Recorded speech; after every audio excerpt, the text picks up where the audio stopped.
வணக்கம் அன்பு பட்டாம்பூச்சிங்களா. நான் உங்கள் ராஜலாரி ஜுவானத்தை. நாம் இன்னைக்கு கேட்க போகிற கதை சிறார் சிறுகதை எழுத்தாளர் சக முத்துக்கண்ணன் அவர்கள் எழுதிய இட்லியா தோசையா அப்படிங்கிற கதையைத்தான் கேட்க போகிறோம். வாங்க கதைக்குள்ளே போகலாம். ஒரு வீட்டில் இட்லியும் தோசையும் சுட்டு வச்சுருந்தாங்க. அப்போது அவங்க 2 பேருக்கும் ஒரு சண்டை வந்துருச்சு.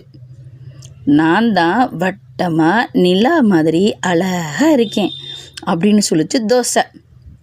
நான் தான் மெதுன்னு பஞ்சு போல் இருக்கேன் அப்படிங்குது இட்லி.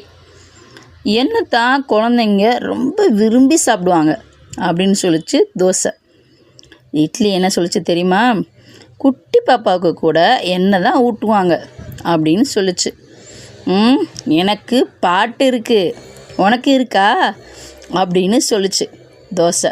சொல்லிட்டு சும்மா இருந்தாலும் பரவாயில்ல, தோசை அம்மா தோசை அம்மா சுட்ட தோசைன்னு பாட ஆரம்பிச்சிருச்சு. ஆமாம், இந்த பாட்டை நீயே வச்சுக்க அப்படின்னு சொல்லிச்சு இட்லி.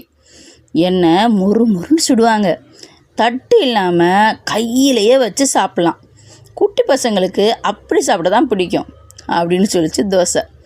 மொறுன்னு இருந்தால் அது ருசியா? எண்ணெய் தடவி சுடுவாங்க, எனக்கு எண்ணெய் தேவையே இல்லை அப்படின்னு இட்லி சொல்லிச்சு. உனக்கு தெரியுமா, இப்போல்லாம் எண்ணெய் தடவாமல் கூட தோசை சுட முடியும். புதுசாக தோசைக்கல்லாம் வந்திருக்கு தெரியுமா அப்படின்னு தோசை சொல்லுது.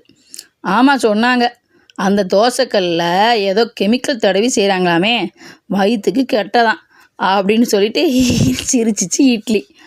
என்ன நக்கலா? மனுஷங்க செய்கிற தப்புக்கு நான் என்ன செய்வேன்? உனக்கு ஒன்று தெரியுமா, நான் வட்டமாக மட்டும் இருக்க மாட்டேன், டிசைனாக என்னை சுடுவாங்க. ஒன்றால் அப்படி செய்ய முடியுமா?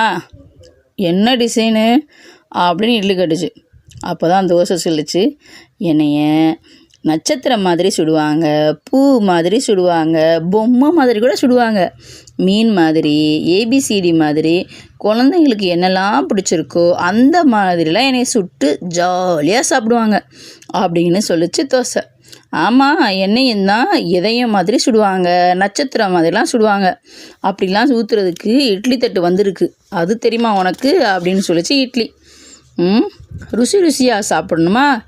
என்னத்தான் எல்லாரும் தேடி வாங்குவாங்க.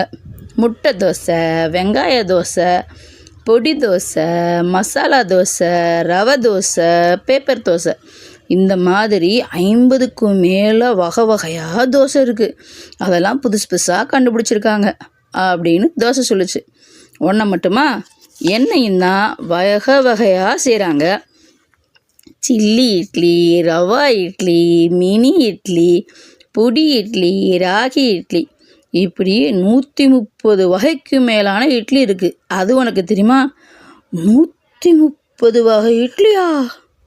இதெல்லாம் நான் கேள்விப்பட்டதே இல்லையே அப்படின்னுச்சு தோசை.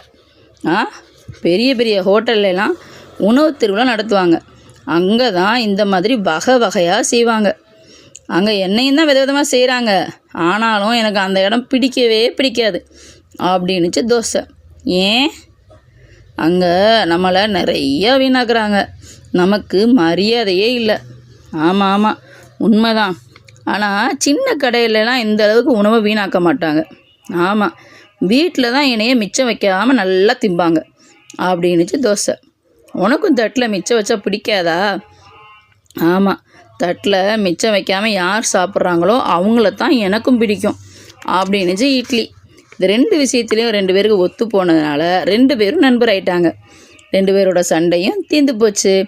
அந்த நேரம் பார்த்து அவங்க 2 பேரோட அம்மாவும் அப்பாவும் அந்த இடத்துக்கு வந்தாங்க. அம்மா அப்பாவா? யார் அது? உங்களுக்கு தெரிஞ்சிருச்சா? ஆமாம் அவங்க தான். அவங்க யாருன்னா அரிசியும் உளுந்தும். என்ன பட்டாம்பூச்சிங்களா, இந்த கதை உங்களுக்கு பிடிச்சிருக்கா? மீண்டும் அடுத்த கதையில் சந்திப்போம். நன்றி.